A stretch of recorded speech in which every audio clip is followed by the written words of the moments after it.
I've been to the Natural History Museum in London. Mm-hmm. How was that? Maybe I should go to that. Yeah, it's cool. A lot of dinosaurs. No, I don't want to see dinosaurs. We got dinosaurs Dinosaurs, in America. stuffed animals. No, I don't want to see stuff. Rocks. I want to see Fossils. No, I want to see stuff that I'm not going to see in America. How did you come to what you believe? I wasn't brought up with anything, so they just told me about like nature, science, you know, and so like sort of vaguely aware of Christianity through school and stuff, and like it just sounded like fairy tales to me. Like, oh, there's a story about this guy who did that. It's just like insignificant, you know. So then my mum started getting more into paganism and stuff, and so your mom is a pagan? yeah, she was the one who sort of started looking into that stuff and buying books about it and everything, and she bought me an encyclopedia of mind, body, spirit, it's called. It was sort of like tarot, chakras, auras, everything like that, you know. And so like that was the beginning point of me sort of being like interesting stuff.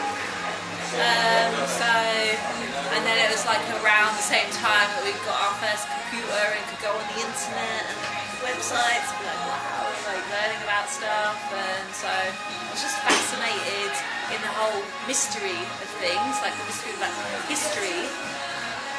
I was just absolutely fascinated with like the Dark Ages and prehistory and all this, just like wanting to learn more about it. Like, you know, it's so mysterious. I want to know how people lived back then and stuff like that, you know. And I think I was never felt like I had to be part of a religious community of any kind. Like, I sort of looked into it a little bit, but never felt sort of like I need to be defined into a group who believe this, you know. So just sort of do my own thing. Yeah, no, I understand what you're talking about. Kind of like it feels a little more fluid. Yeah. It was always developing. Yeah, like I think it's like in Buddhism they have like the idea of no belief. Like I don't have finite beliefs, just open, you know. So it's like you never get to that point where you're like, I know the truth of everything, and this is what I've decided is real. You're just constantly sort of like open to not really having like defined beliefs. You're just, this is what I've experienced so far. I found in my own beliefs that I don't have an answer. I think it's the fact that the answer isn't like a logical conclusion. It's more of an experience of like feeling like you're at that place where it makes sense, you know. So I mean, like that's the answer that you're looking for. You're looking for that feeling, that experience of being like, yeah, I feel right with the world, rather than a logical sort of this is how things are, you know. Right. Hi. So since we're here at the sea, and I know you like to call yourself the sea priestess. I think you did a video on a sea priestess. I think you did a video on that, right? Yeah, I did. And you know what, I started thinking about it and I was like, the sea priestess? Wow, yeah, I know, but I was sort of like, I don't know if it sounds a bit sort of pompous. You know? I think it's just because I've lived here for so long, you know, like nearly 20 years, around about 20 years. So it's just like, this is just a big part of my life. So, you know, I think right now I find it like so hard to like put labels on myself. Yeah. Right now, like I go through sort of phases of wanting to put labels on things, you know, and then I sort of shift into phases of like, I don't want to put these things on me, you know. And right now I'm at that stage where I'm like, I don't want all these sort of labels and things on me. I just want to be. Yeah. So, yeah, but definitely, you know, I think I just wanted to recognise the fact that this is a big part of my life, and that this, as like a sort of daily or weekly or whenever I get a chance, part of my life, somewhere that I can go and really sort of, it is a place where I can, I mean, it has a big impact, Right. you know, just coming down here and like the sound of the waves, and you're like instantly just like transported to a different place, you know. So I think that's just what I wanted to recognise and be like, this is special, this is something that I could be really grateful for, and I need to recognise as important. Sometimes you go through your life and you're so used to living in a certain place that you're just like, oh yeah, that's just where I live.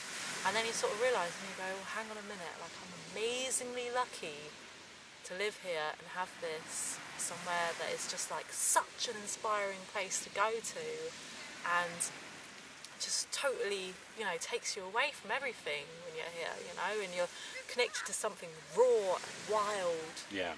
and just so powerful, you know, outside of like your town cities and things, you know, and it's just like, this is right here, this is where I live, and it's right on my doorstep, and I can come down here. Doorstep and Dorset. When I first came to YouTube, one of the things was when you had the channel, Oathbound Secrets, and I really liked that channel. Yeah. And I think I even told you that. I go, yeah, you know, I really liked your introduction and everything. I was working on that channel for a few years, and I think it was just like, at the time that I created it was at a moment when I was just like, I was a bit sort of fed up with like, just, I don't know, with this drama and stuff going on YouTube, you know. And I was just like, do you know what, I'm just gonna just make some like educational videos and just stay out of it like personally, and not be personally involved with it. Just like, these are just some educational videos, enjoy them, you know. And so I did that for a while, and then I was like, it was like a couple of years later, and I was like, do you know what, fuck it, I'm just gonna start getting more sort of like, hey, this is me, I'm here, hi, and did that for a bit, and then I was like, oh, I'm not sure if I want to do this, and I don't know, that channel, I don't know, I never really knew. I sort of went through different phases of what I wanted to do with it, and then I was like, I was thinking, I'm just going to quit it, I'm just going to delete it, and I was like, well, you know, it's got so many subscribers and everything, like, should I really delete it? It'd be a bit of a waste. And then I was like, maybe I'll just give it to somebody else, they can have it, because I want to do my own thing, and just felt like what it was originally was just like an educational channel, you know. And like, I don't know, I guess I got sort of bored of it, I don't know. And then I was like, well, it could be like a collaboration channel. And I was like, yeah, I'll do that. And just like invite a bunch of people, but then collaborations are really difficult to like organise everybody together and get everybody contributing equally and everything like that. You're getting the one video, one of them. It's too much hard work, and maybe I'll just focus on doing my own thing. But I've had like so many different YouTube channels over the years. I'm gonna sit down. Because my first one was in 2008,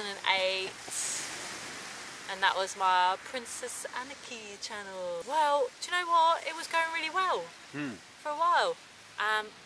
But obviously I was new, so I didn't really have a clue what I was doing, and I was doing all sorts of random videos on there. And then it was during the time that I was at uni.